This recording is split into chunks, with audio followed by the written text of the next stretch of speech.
Hello everybody, Console Truth here. Much like Sam with his last video, I'm going to make this my last video, at least regarding this topic. Something else may come down the line. I just want to address two main issues here. The first one has to deal with console peripherals, and what he claims was something that didn't exist here in the U.S., only existed in Japan, and that apparently somehow thinks I'm a liar, which I don't even know really why I'm trying to defend myself here, because at the end of the day, do I really give a fuck what a 20-something-year-old fat fucking Mexican who tells me I should pull my head out of his ass, but he can't even get his head up his own ass, that I should go through all this trouble? No, I shouldn't, but I'm going to anyway. Second of all, is the whole thing about angst, puberty, growing up, and all that. I'll just start by saying real quick, dude, you don't know me other than what you've seen on here. You don't know how I was back there. So to claim that everybody acts exactly the same through these times in their life is got to be the most condescending and most, I can't even think of the word, basically fucked up thing you could think of. Anyway, what I talked about playing the Super Nintendo online was through the letter X band, B-A-N-D peripheral that connected between a game and your system. Pretty similar to a Game Shark, Game Genie, or whatever. Now, according to Sam, what he said on his video is that those were only available for the Super Famicom, and not available here in the U.S., so I must have had a rich uncle that actually sent me a Famicom to play it. Now, I'm sure, for those of you who don't know, the Super Famicom looked different than what the Super Nintendo did here in the U.S. Some slight design differences, but they were there. Now, I'm going to show you a quick picture of the device that I had, which was called the XBAND. I would put down subtitles down here, but fuck it, that's too much work. And you're going to see the system that it's attached to, as well as one of the games. Tell me if this is the Japanese Super Famicom or if it was a Super Nintendo Entertainment System. Can you see that? See, you got the Super NES here. Oh, sorry, screen went dark, screen share thing. Damn it. Ah, crap. Hold on. Let me pull that back up here because I hit the wrong button. And it went through. And just give me a moment here. No. Okay. Come on. Okay, here we go. Let's see. Gaming. So there. History. I'm just trying to find the picture again. It's under service. So, yeah. Does that not look like a Super Nintendo Entertainment System from North America with NBA Jam? I believe that's Sherman Edition on the top. All right, now, here's what I want to get to. Apparently, this was only available in Japan. Oh, wow, how could I be banned? Okay, here's some research, which apparently, obviously Sam does a shitload of research when he's talking about something because he's always correct. So I'm sure he did this. Maybe he just read something incorrect. The XBAND was an online console gaming network for Super NES and Sega Genesis systems. It was produced by Catapult Entertainment at Cupertino, California. Maybe they have one in Japan as well. I think this might be the U.S., but it might be Japan. Who knows? Or should I say, who knows? Let's see. Base Software Company. It debuted in various areas of the United States in late 1994 into 1995. Okay, my years may have been off a little bit. If it was, I apologize. It is the precursor to modern online gaming networks as seen in the 6th and later generations video games such as PlayStation Network, Nintendo Wi-Fi connections, Xbox Live Service. Let's see. History. Initially, Catapult Entertainment had a very limited staff and virtually no advertising. Many avid gamers first learned of XBAND via small news articles that were published in popular console gaming magazines by strategy guides of the day. I remember seeing it in EGM and GamePro. Let's see. By January 96, XBAND network playability had reached practically every metropolitan area and several rural areas in the U.S., even though there had still only been a handful of advertisements published. The most well-known of these advertisements appeared in gaming magazines and were directed towards people wanting to be able to play their favorite video games against anyone, anywhere, at any time. The actual XBAND modems were carried by a handful of software and video retail chains across the U.S. Internationally, the XBAND saw some limited expansion into the Japanese market, and Catapult was working on PC and Saturn-based versions of the platform when they were acquired by Impact. Whoa, back up. Let's see. Internationally, the XBAND saw some limited expansion in the Japanese market.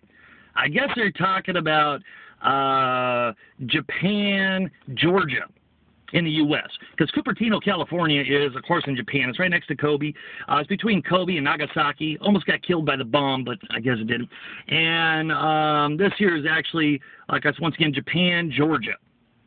Because you know, it was only available in Japan. It was never available here in the U.S. So if they expanded internationally, it would have had to have been here to the U.S., which would mean that would be Japan, Georgia. Okay, and Cupertino, California is actually one of the prefectures of, like I said, it's a matter of, it might be near Tokyo, I'm not sure. But, because, you know, it was only available for the Super Famicom and not the Super Nintendo. Let's see, I'm not going to do more into this because you can actually pull this up yourself. But, you know, this is called research. It's a helpful tool when you're trying to back up some of your points. Let's see, the service. Concept of playing online was at the time fairly new. Arcades were still quite popular, and online gaming was not yet a household term. The client-side system worked by manipulating the game's memory in a way similar to a Game G and third-party blah, blah, blah. XBAND Video was widely available at Blockbuster Video branches during its time. 2 pricing plans. One had a monthly $4.95 and allowed the user to connect service up to 50 times a month, with each additional connection costing 15 cents, or there was an unlimited one for $9.85. Activities that consumed a player's monthly allowance of connections included dialing in the XBAND service for matchmaking, downloading mail, downloading daily edition of the 2 XBAND newsletters, one containing generic news, blah, blah, blah, blah, blah. Okay, the modem featured built-in storage for up to 4 users, otherwise known as codenames. It stored user friends lists, which could contain the codenames of up to 10 of the user's friends. The user's X-mail boxes rang up to 10 incoming and 10 outgoing messages for each user. Users ranking one last, blah, blah, blah. XBAND also had an official website where a member could check any other player's statistics and blah, blah, blah. At its height, XBAND had about 7,000 subscribed members. But, of course, you know, I couldn't have been one of them because it was only available in Cupertino, California, Japan, the California prefecture, not here in the U.S. And I didn't live in Japan, Georgia. Fuck. What was I smoking? I was lying my ass off there, wasn't I? Let's see. There was problems with hacking. Let's see. Service issues.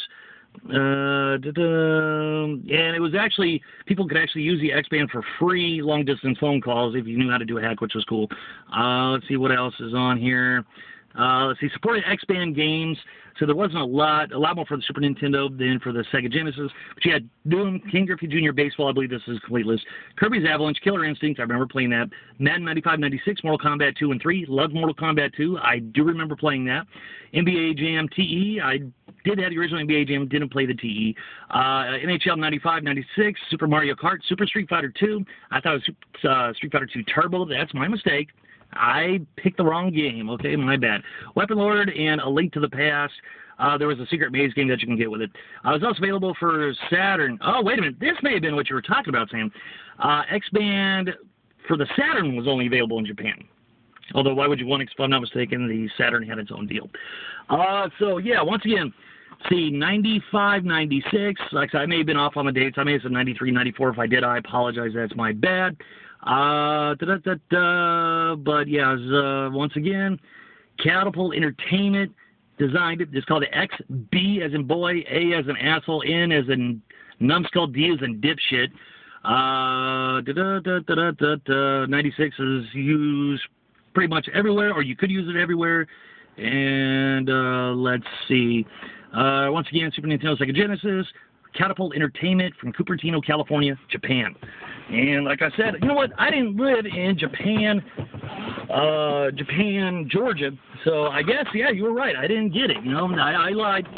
I didn't have a rich uncle. I didn't have the service because it was only available in Japan. You know, it only came here to the U.S. in Japan, Georgia, but it was only available in Cupertino, California Prefecture in Japan, not here in the U.S. And, you know, some of the games I said I played, like Mortal Kombat 2 and Street Fighter 2, Super Street Fighter 2, I'm sorry. I was wrong there, because not only did I lie that I didn't have it, but of course I said the wrong game. I think I said Street Fighter 2 Turbo, not Super Street Fighter 2. So you got me there, Sam. Bravo, bravo. But of course, too, maybe I'm just making all this up, and, you know, maybe the research I did was flawed, and there was nothing there. I don't know. Oh, well, you can't see me right now because the sun is. But yeah, this could be the last deal. And as far as the other shit, as far as aging, you know, all the growing hair on your balls and shit like that, first of all, motherfucker, you do not know me. I usually don't go through this kind of shit, but you know what?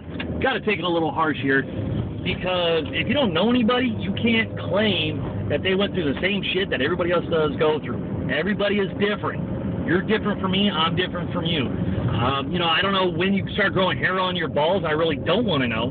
But you know what? The first time I shaved was about 3 weeks before I turned 12. So yeah, I was 11 years old and I had started shaving. I didn't have to shave again for, you know, 3 months after that, but I started shaving. My voice started changing when I was about 12. You know, this is some basic personal info. But, yeah, once again, you do not fucking know me. You did not know me then. You do not know me now. You don't know what stuff I went through. I was going to say shit, but I didn't really go through any shit. Because a lot of the stuff that you say with the whole angst and everything else, first of all, my thing with the high school thing was I said like the goth kids, because that's about the closest I could come where they're like, oh, I hate life and all this other bullshit that they're fucking retarded about. But I do know the differences you're saying between 13 and whatever, and then whatever the other ones are. I do know because I've been through there. And it wasn't really that long ago, and I would like to think I have a pretty decent memory. But to assume that you know what a person went through just because it's supposed to be everybody goes through it, and apparently you went through it, and that, of course, if you went through it, then everybody had to have gone through it, it's fucking ludicrous, okay? Not everybody's the same. Once again, you don't know me, I don't know you, you didn't know me then, you are not me. So to assume and to have the fucking gall to actually say that I was wrong when I said I didn't go through shit you did, well, you don't know shit, you know, just makes me want to knock you into fucking next week because you're talking about shit you don't know about. And that's another reason why to us older gamers, I get annoyed with younger gamers like you, is you have this holier-than-thou attitude that you're right about everything when you're not right about a goddamn thing. Or when you are right, it's very rare. Kind of thing is one word I was thinking about here, but there's another word that I cannot fucking think that I want to use for you. That's kind of how pissed off I am here. Now, should I be getting this pissed off about it? No, but it struck a nerve because, once again, you're assuming that you're right once again and everything happened to everybody the way it did to you. Well, I got news for you, my friend. The shit that apparently you're saying everybody goes through and that I went through did not fucking happen, all right? Now, concerning the fact, too, I just busted your whole, there was no online capability for the Super Nintendo in the U.S. Concerning the fact that I just blew that out of the fucking water, should prove to you right there that, you know, I actually do research. I know what I was talking about. And also the fact that, you know, you're still saying, well, I don't even think you actually own the thing. Personally, I don't really give a fuck if you think I do or if I don't. But I just proved that even if you think I didn't, I still could have because it was available here in the U.S. Now, the next time... Sorry, this guy's being a dumbass here. The next time you assume to know or that you're about to say something that you assume that you know about me when you don't know shit about me, just stop and don't say a goddamn motherfucking thing, all right? You know, I really don't get pissed that often at people. I let shit slide. But you've got to be one of the most condescending, God damn it, I can't think of a fucking word to put this in here. That's how pissed off I am. But you've got to be one of the biggest fucking assholes that I've come across in a while. And I know some pretty big assholes. And obviously you have a big asshole because you have such a big fucking ass. Yes, I made a fat joke. I really don't give a fuck. So in closing, if you want to keep on going with this, sure. If you want to keep on calling me a liar as far as the XBAND, which, you know, I think I just proved my point that it did exist here. You know, can I prove that I had one? Absolutely not. Because I don't have a receipt, I no longer have it. Sega Channel, same thing. I have that as well, too, but have no proof of it. And as far as games and stuff available for that, I didn't have it for that long. I think I maybe had it for about 6 months. I was more of a Nintendo person anyway. We just got it with some kind of deal with cable, which I think was Prime Cable at the time here in Vegas. May have been Cox Cable. I'm not sure, but it was available. But if you ever try to assume that you can tell me shit that I went through when you have no fucking clue, shut the fuck up, because if I ever see you in person, I will knock you into fucking next week. I'll have no qualms about doing that. Because, you know, you should not be assuming that you know what people go through, what they have gone through, just because you may have gone through, or you went through what you did, and you assume that everybody else did too. That's fucked up. Now, first of all, we already know you can't do any research, and you're a stupid motherfucker, because according to you, like I said, the XBAND, well, the add-on was only available in Japan, and, you know, I must have had a rich uncle. Fuck you, all right? I proved that I could have easily had it, which I did, and that it was available here in the U.S., and that the XBAND had minor incursions into Japan. So, yeah, I can't, you know, stress this enough, man. If you're going to, you know, talk shit, go ahead. You know, as long as it's about certain things, I can take it. But when you start saying that I was a certain way, acted a certain way, or was whatever at a time when, like, so you were still shitting in your Pampers and you didn't know me, you still don't know me now, that's crossing the fucking line, all right? Now, this is going to be about this here, too.